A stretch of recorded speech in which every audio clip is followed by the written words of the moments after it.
Masuk surga atau neraka? Surga. Semua ya. Ada yang cita-cita masuk neraka. Barangkali saya bu, gitu. Nggak apa-apa kok, boleh, bebas. Siapa yang kira-kira punya cita-cita masuk neraka? Insya Allah tidak ada ya. Neraka itu sangat pedih banget.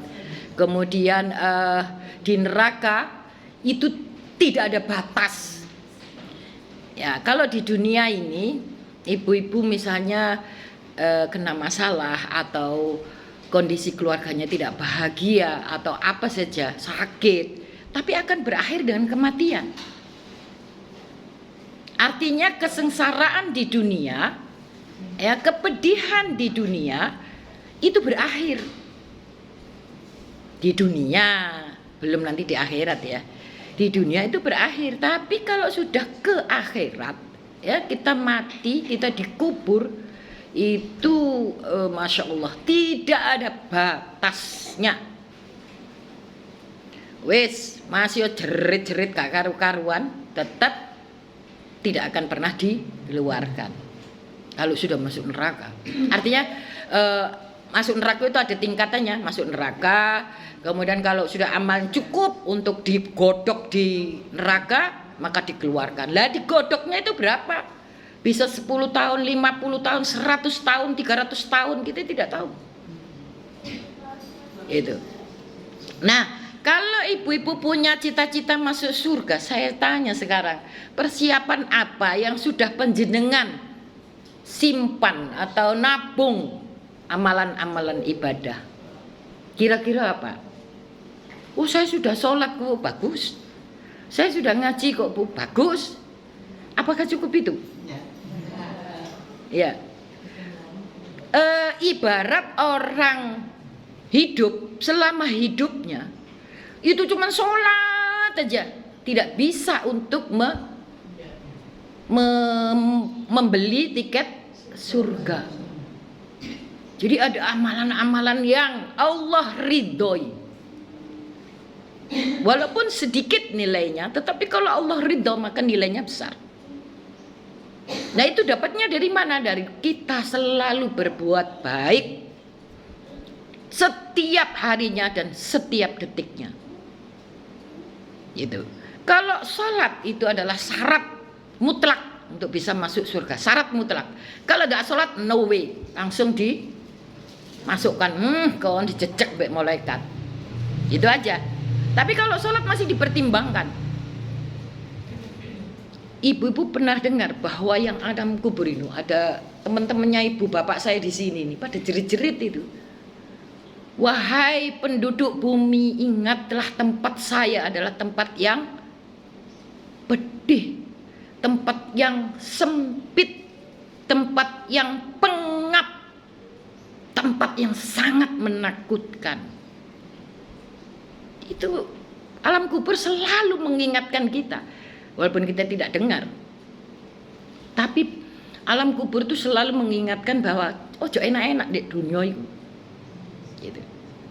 Nah, ibu bisa bayangkan kan, kalau sudah dikubur, ditutup jebret sama pasir, sama tanah, maka apa yang bisa kita lakukan? Obah lo gak iso. Gitu. Jadi kalau saya tema sekarang ini adalah alam kubur. Bagaimana alam kubur itu menyiksa kita. Dan alam kubur itu adalah gerbang, pintu gerbang awal.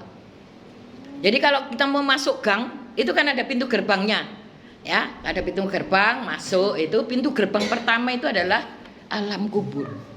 Jika alam kubur nanti ibu bisa selamat, ya, bisa menjawab semua pertanyaan dan seterusnya, itu adalah awal yang membahagiakan. Alam kubur tidak selamat, maka itulah awal dari kepedihan yang tiada batas.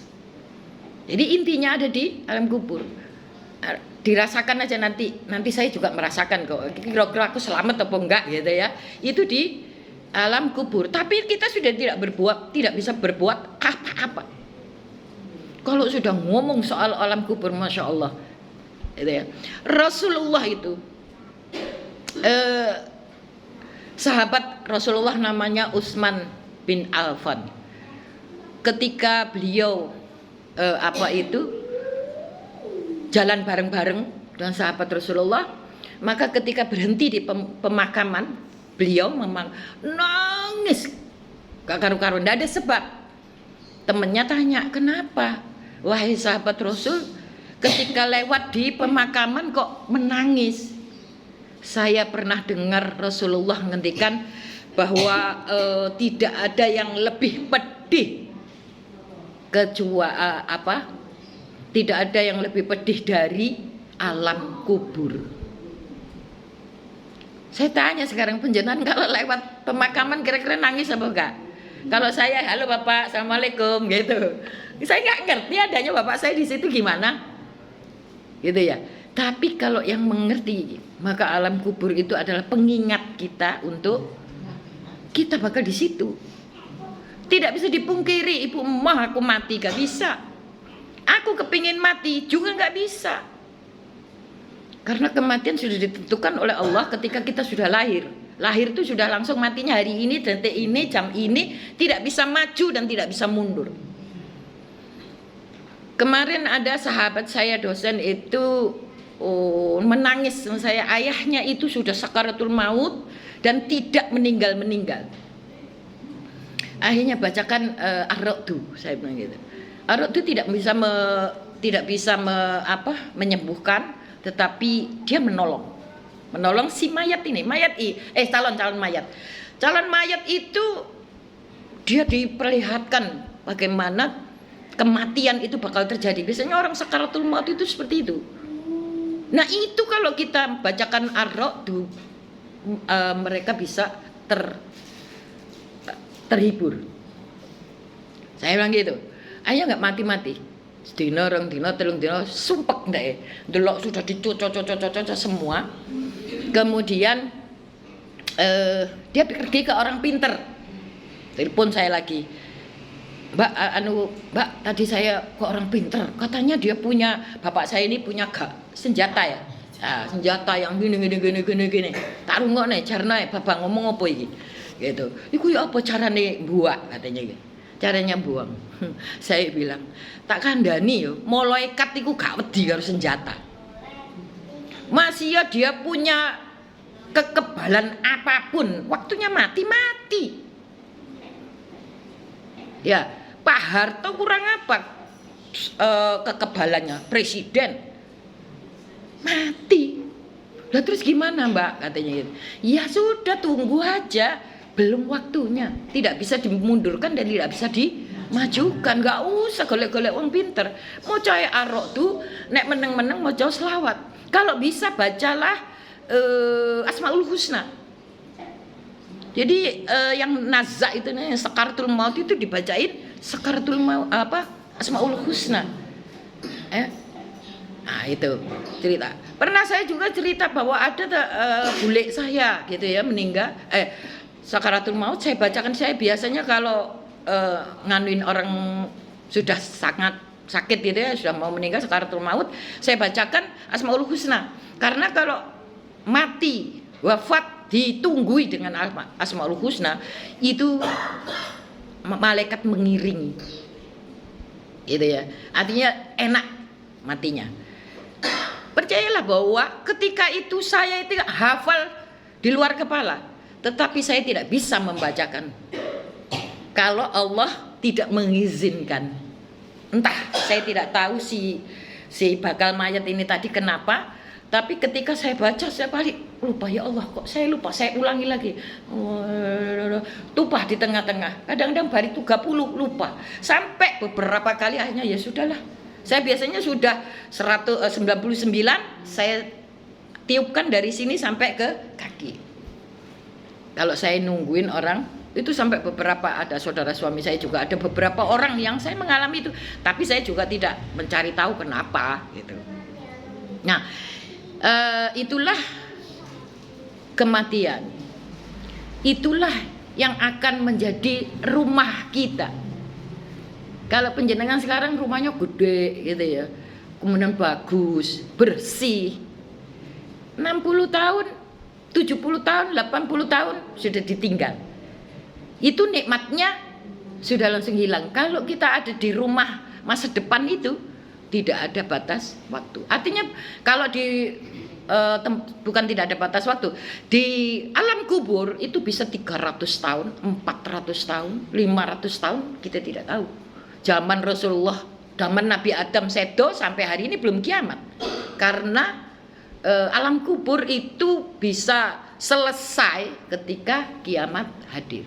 Dan pada saat di alam kubur itu nanti kita semuanya akan ditunjukkan tempat kita bakalnya di neraka atau di surga.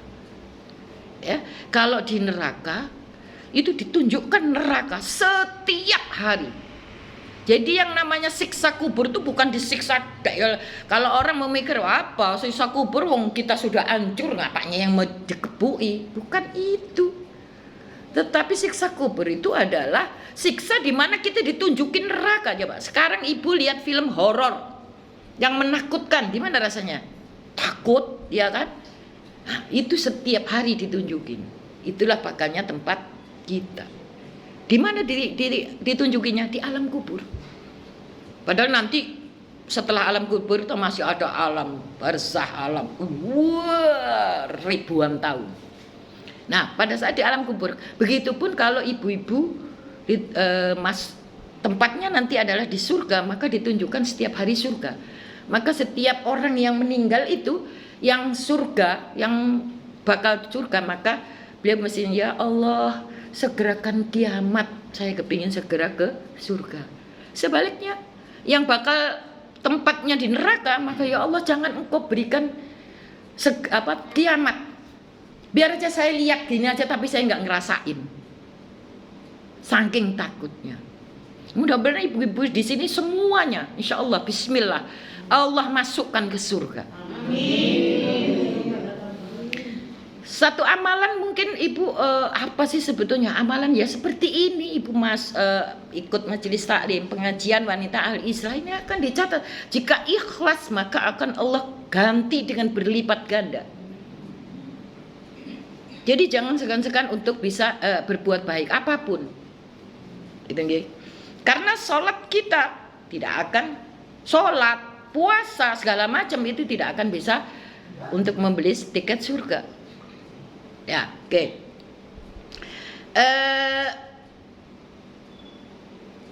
Ada beberapa penerang di alam kubur. Alam kubur penjenengan walaupun kan bisa bayangin ya, walaupun kita belum merasakan gimana coba sempit 1 lawan 2 itu dan kita ditutup itu kan bisa di situ gelap, dimakan cacing dan seterusnya.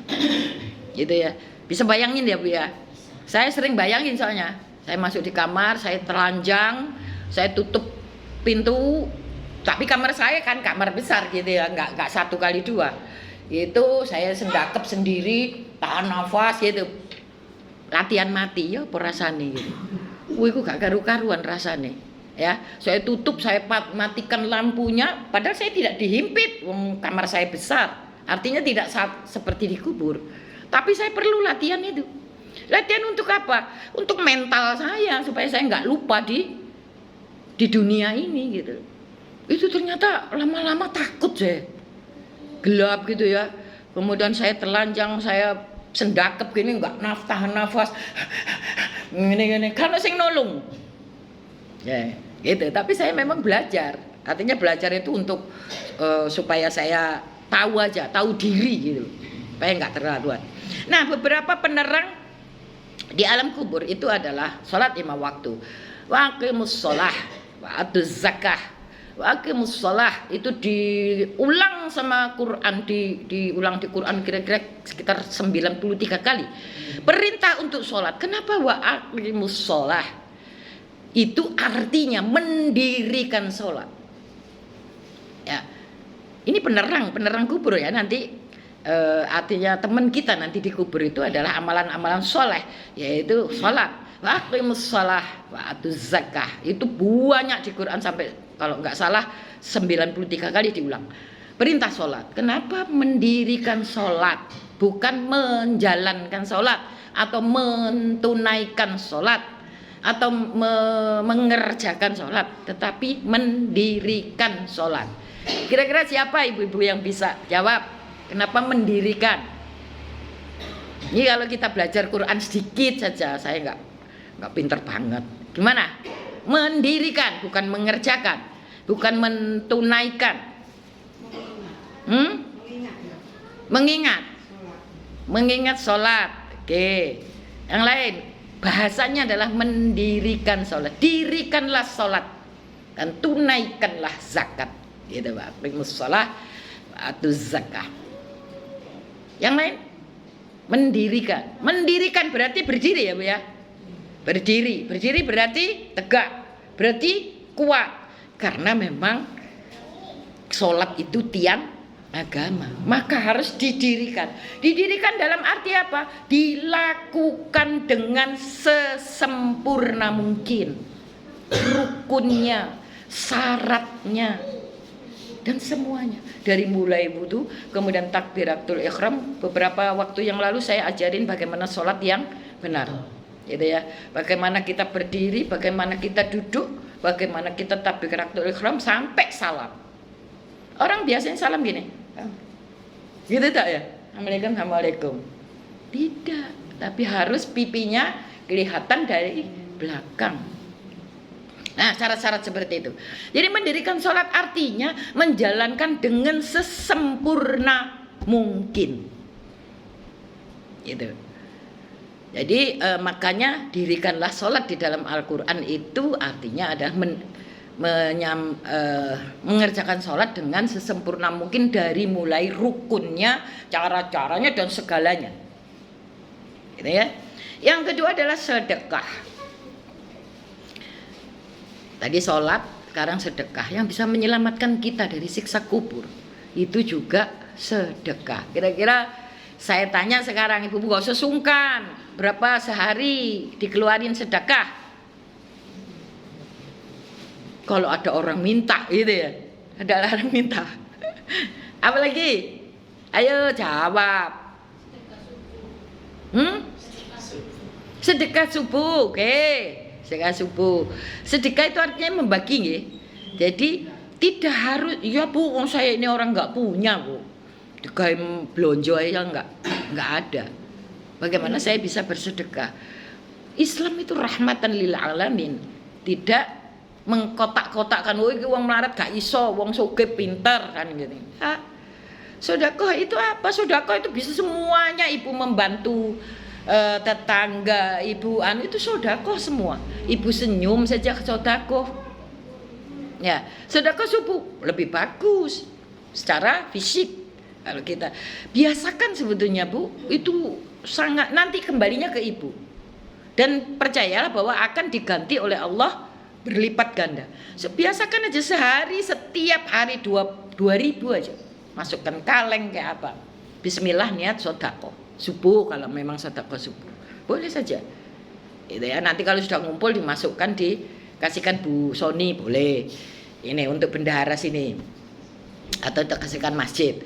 Nah, itu sedekah. Sedekah itu bisa menghindarkan kita dari segala mara bahaya, bala. Ya, misalnya kate ketubruk becak gak situ, kate kesambar bledek juga gak situ. Nah, itu tolak balak. Kalau orang Jawa namanya tolak balak gitu ya. Itu adalah sedekah yang akan Allah janjikan berlipat ganda. Jangan khawatir. Coba aja lihat orang yang suka bersedekah itu semakin lancar rezekinya. Entah itu dari mana, Allah yang akan melipatkan itu. Kita nggak usah perlu pikir, ya Allah saya punya uang 2.000, uang duitku ya cuma 2.000 iki. Gak apa-apa, gak usah dipikir, nanti biar Allah yang akan mengganti. Itu urusan Allah. Jadi kita yakin saja. Yang ketiga adalah membaca Al-Quran. Saya tanya juga sekarang, ibu-ibu kira-kira mewajibkan dirinya untuk membaca Al-Quran setiap hari atau enggak? Setiap hari aku butuh moco. Ayo. Belum. Gak apa-apa, tidak ada kata terlambat. mumpung kita masih di dunia. Al-Quran itu nanti akan menemani kita mulai dari kita ditinggalkan oleh suami, anak. Ya, ketika dikubur kan semua orang akan meninggalkan. Sapa sing gelem melok dikubur? Walaupun I love you, you love me, thank you. Ya.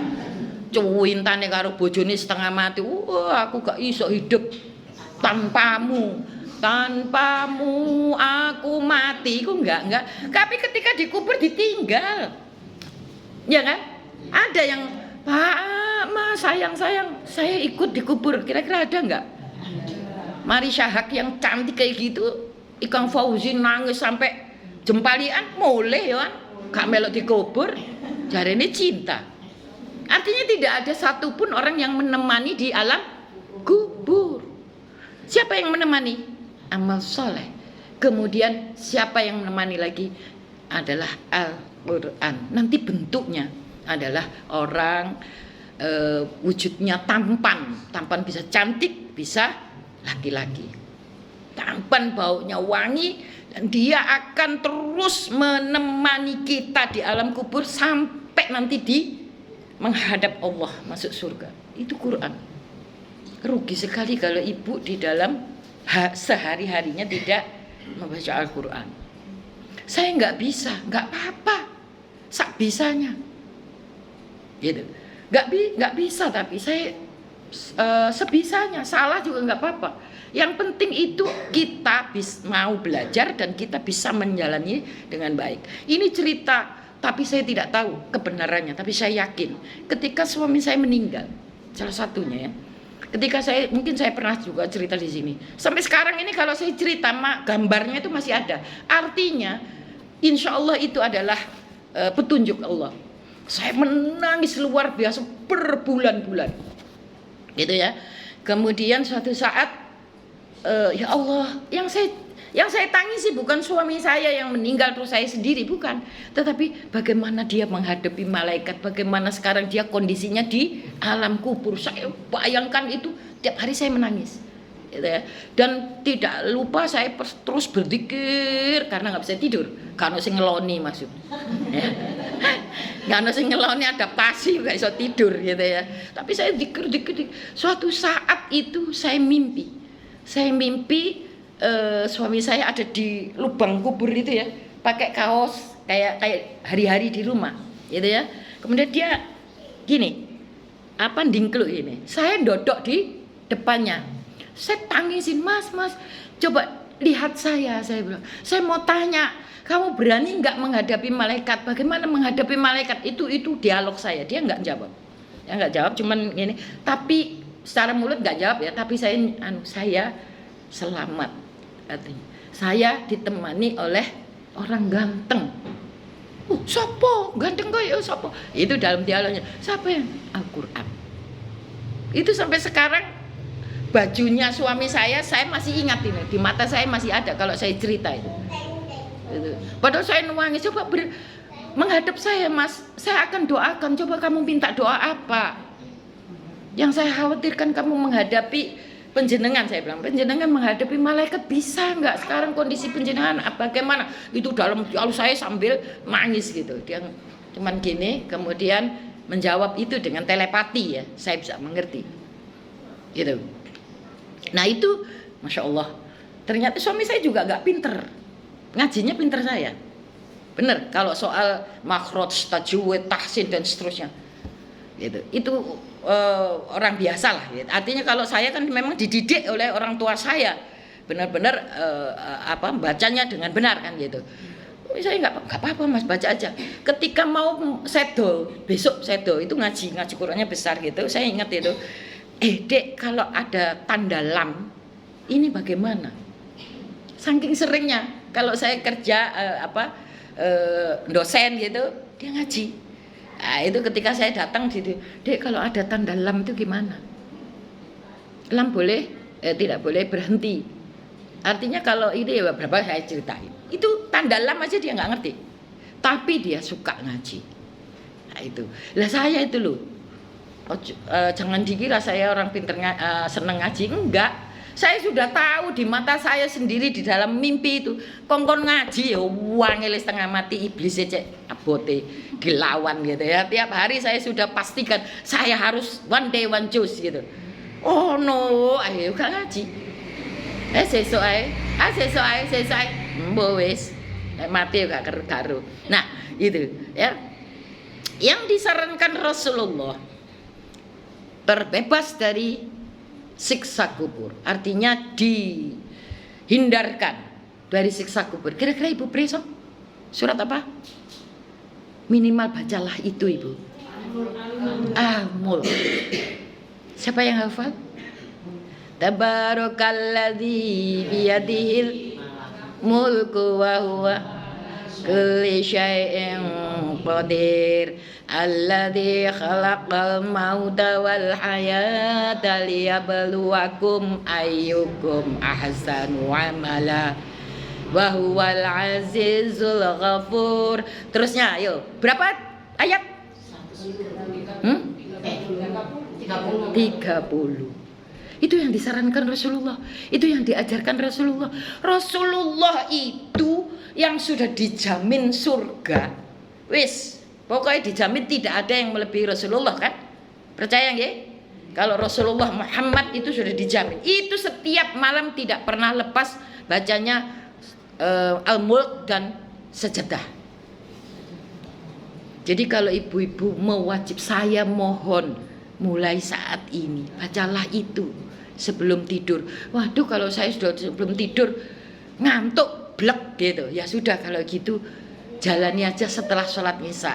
Jadi sholat, salam Isya, bacalah itu, tidak ada 5 menit Ibu. Ini mudah-mudahan ini saya nuturi diri saya sendiri, karena saya pun juga tidak bisa istiqomah ya. Tidak bisa istiqomah. Saya juga heran sama diri saya sendiri, ini kenapa kan kayak seperti itu. Sebetulnya saya itu kepingin, tapi ya itu setannya yang menyiksa diri saya. Ini ya, membebaskan apa itu dari siksa kubur. Tadi saya sudah ceritakan sepintas bagaimana siksa kubur. Kemudian bisa memberikan syafaat. Ya, jadi nanti saya ceritain ini kalau ibu-ibu mau dipukulin sama malaikat, ya, man rabbuka, saya jawab tolak Allahu Rabbi misalnya bisa. Apa kitabmu? Oh, kok nancen jalur diajar gitu ya. Mau dipukul nih, ini pakai godon, suaranya aja udah kayak bledek, gitu ya. Dan kita di dalam kuburan, luar biasa, sengsaranya. Ndak ada yang tadi suami atau anak nungguin nggak ya, sendirian ya. Nah, bayangin coba, ya mau dipukul maka Al-Mulk itu tadi datang. No, bukan di sini. Kamu tidak boleh memukul, itu dari kepalanya mau dipukul tuh, langsung Al-Mulk datang. Kon sopo? Saya Al-Mulk. Habis gitu, ya wes, minggir, mulai kate sret nang kanan. Kuate ngewepuk ngene, maka Al-Mulk juga jangan. Terus memutari seluruh tubuh kita dari kaki, dari tangan, dari pinggir gini-gini itu nggak boleh. Akhirnya dia bilang, nggak bisa gitu. Aku itu diperintah sama Allah untuk menghajar dia kok. Dialognya malaikat sama Al-Mulk. Aku kudu mukul. Bentar, saya akan mengadu ke Allah. Itu ceritanya. Mengadu Allah, ya Allah, kalau memang saya ini adalah surat yang Engkau berikan keistimewaan, bisa menghindarkan atau melindungi yang membaca saya, kenapa sekarang malaikat tetap memukuli itu? Tuan saya, artinya yang membaca saya. Oke, kalau gitu Allah memberikan, ya memang itu syafaatnya, artinya fadilah dari Al-Mulk. Itu ketika itu saya cuma cerita, tapi saya tidak bisa melaksanakan. Saya ngomong jujur aja, saya masih SMA itu, saya sudah menghafalkan. Saking takutnya dulu kan nggak ada HP ya, jadi nggak mungkin lah kemana-mana bawa Quran. Tapi saking takutnya saya siksa kubur itu saya ngafalkan. Saya hafal di luar kepala. Tapi sampai hari ini kalau ibu tanya Mbak Didit ya maca Al-Muqtas setiap hari. Enggak. Lah wis kebacut tuh. Bacut. Nah itu setan saking kuatnya. Ya, mudah-mudahan Ibu kerso setiap malam. Pengakuan Mbak Didit nggak pernah membaca. Iya betul. Membaca tapi tidak istiqomah. Yang benar itu adalah setiap hari, karena kita nggak tahu kapan mati. Saya sadar itu dari mulai SMA, Bu. Tapi susahnya ini saya ceritakan, saya sendiri itu pun masih belum bisa istiqomah. Tetapi mohon kepada ibu-ibu mulai nanti malam insya Allah tekad baca itu. Iso-isoe, cuma 30 ayat. Apa saya di luar kepala? Gitu ya. Pas saya enak-enak nonton TV atau main HP, oh ya aku guru maca Al-Muqtas kok ae. Padahal saya tanpa media, tanpa Quran, tanpa ini saya bisa. Tapi itu yang terjadi. Begitu beratnya untuk menjalankan ibadah. Karena setan itu tidak akan pernah melepaskan kita dari setiap detiknya. Itu saya sadari, saya akui. Padahal saya sudah berusaha coba ngapalin itu ya agak lumayan. Dan kalau kita ngapalkan Quran itu dilarang untuk lupa seumur hidup. Makanya saya nggak berani ngapalkan yang lain, gitu ya. Nggak boleh lupa sampai mati. Nah itu adalah Al-Muq membebaskan dari siksa kubur. Kemudian Rasulullah saja mengamalkan. Kemudian penerang berikutnya adalah zikir. Kemarin ada ponakan saya pergi umroh, saya bilang bule dong nggak no. Saya ini kan sudah siap-siap mati aja kan, umur saya sudah 65. Boleh dong nggak no, boleh minta apa nih? Dong nggak no temenan di tempat-tempat mustajab gitu. Boleh minta apa? Aku kepingin wafat husnul khotimah. Itu semua ya. Oh iya itu kan wajar, enggak. Tapi saya kepingin wafat dalam keadaan sehat tanpa sekarat. Nah, dalam keadaan sehat itu artinya saya mati moro-moro dicabut blek gitu ya. Jadi nggak usah sakit, nggak usah sakaratul maut. Karena sakaratul maut itu sakitnya luar biasa. Ibu sekarang kalau pingin tahu sakaratul maut ya, kok sampai rumah ambil pisau ya disisek itu, seret kulitnya. Kira-kira bisa nggak? Itulah sakaratul maut. Makanya kalau orang Cina gitu ya melorok gitu itu karena emang sakitnya luar biasa. Ibarat tadi kulit yang sudah jadi satu jadi daging itu penjenengan kelentek. Engko jajal di rumah ya. Ambil pisau diiris sidik terus mari ngono di kelentek. Nah, itu makanya saya takut. Itu wafat dalam keadaan sehat tanpa sekarat, mendapatkan rahmat at itu supaya saya nggak lupa mendapatkan rahmat, nikmat wafat, nikmat kubur dan nikmat akhirat husnul khotimah. Itu yang saya minta. Itu. Nah, kemudian apa dia? Perbanyak zikir. Jadi diam-diam kemarin itu bulan 2 bulan yang lalu ya. Nah, saya juga bagaimana kalau saya sih sholawat ya. Zikir itu kan artinya mengingat Allah ya. Jadi jangan lepaskan itu. Kalau penjenengan mati itu Bu, gak usah nunggu arek cilik, gak usah nunggu tua, gak usah nunggu loro ya. Jadi harus dipersiapkan terus menerus setiap hari. Makanya betapa nikmatnya. Mudah-mudahan ibu-ibu semua nanti pada saat dicabut malaikat kita pas bersolawat utawa istighfar atau apa saja. Gitu ya. Jadi kalau saya solawat karena memang solawat itu adalah satu-satunya ibadah yang tidak ditolak oleh Allah. Kalau sholat masih ada ditolak, puasa masih ada ditolak, zikir misalnya subhanallah bisa ditolak, istighfar astagfirullah kalau tidak tulus ditolak, kan masih gitu. Tapi kalau sholawat tidak ditolak, bahkan diganti oleh Allah 10 kali lipat. Karena itu siapa yang dawuh Quran. Makanya saya pilih sholawat, dan sholawat bisa dibaca kapanpun dalam keadaan suci maupun kotor. Artinya tidak suci pas ngentut atau apa boleh saja, yang nggak boleh di kamar mandi Gitu ya misalnya. Nah itu enteng. Kemudian bahkan bisa dibaca untuk riak. Aku tak sholawat soalnya aku pamer Bu Bambang, itu boleh. Tidak mengurangi pahala. Dan tetap diterima. Dan tetap diganti sama Allah 10 kali lipat. Allah itu loh bersolawat sama kita, diganti 10. Kemarin sudah saya jelaskan gimana sholawat. Itu kalau saya, monggo penjenengan pilih mana, istighfar boleh. Kemarin saya ditanya sama mahasiswa, ibu kalau pakai cincin itu ibu apa sholawat? Kenapa nggak istighfar? Nggak berani saya istighfar. Karena nggak bisa saya lakukan dengan goreng atau dengan ngajar, dengan apa? Nggak bisa. Harus tulus, benar-benar merasa salah kan gitu. Ya.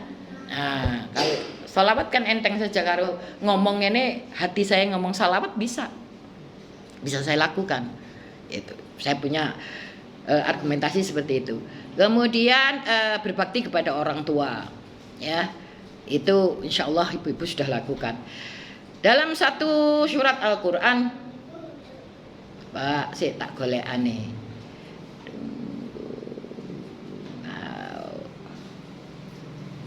Ini pesan Al-Quran At-Tahrim ayat 6. At-Tahrim 66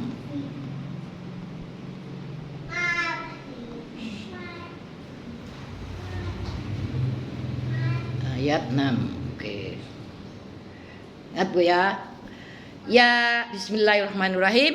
Ya ayyuhalladzina amanu qu anfusakum wa ahlikum naro. Quran ini yang matur ya. Wahai orang-orang yang beriman, peliharalah dirimu dan keluargamu dari neraka. Ya. Dan terusnya adalah ahlikum naro. Kemudian waquduhan nasu wal hijaratu 'alaiha malaikah ghiladun shidadul la ya'sunallaha ma amarahum wa yaf'aluna ma yu'marun. Neraka itu apa sih? Neraka itu adalah bahan bakarnya manusia, batu dan manusia. Makanya setan sewenang kita digoda, termasuk saya ini baca Al-Mulk aja gak kelem, gitu ya. Itu karena nanti jadi temennya iblis, temennya setan di neraka. Bahan bakarnya ini neraka yang bahan bakarnya adalah manusia dan batu. Penjaganya malaikat-malaikat yang kasar dan keras, yang tidak durhaka kepada Allah terhadap apa yang diberikan, yang diperintah kepada mereka dan selalu mengerjakan apa yang diperintahkan. Jadi kalau kita ingin masuk surga, maka kita jaga apa yang diperintah Allah, kita jalani semaksimal mungkin, seserius mungkin. Dan apa yang dilarang Allah sedikit pun jangan dilakukan. Contoh kecil, kemarin ibu-ibu nyoblos.